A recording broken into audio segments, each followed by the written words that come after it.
Air traffic control at the Flight Academy is performed in the JOC, or the Joint Operations Center. This slide just generally explains what the role of air traffic control is.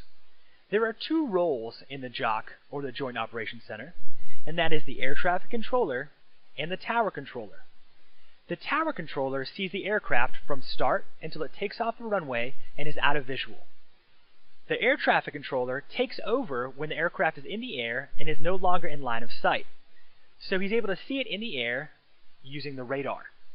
These are the two roles when you're performing air traffic control in the Joint Operations Center at the Patriots Point Flight Academy. This is the screen that you will see when you are in the JOC, or Joint Operations Center at the Patriots Point Flight Academy.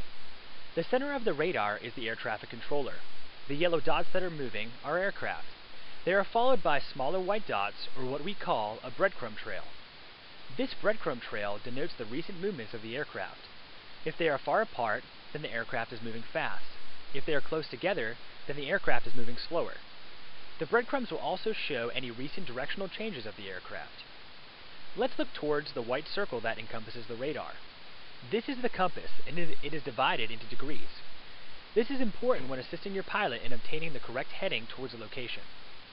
There are also green rings that are equally spaced out to the edge of the radar window. These are distance indicators. Right now they are set at 5 nautical miles. That can be changed by clicking the toggles to the upper left. In the middle of the left-hand side, you see a selection list.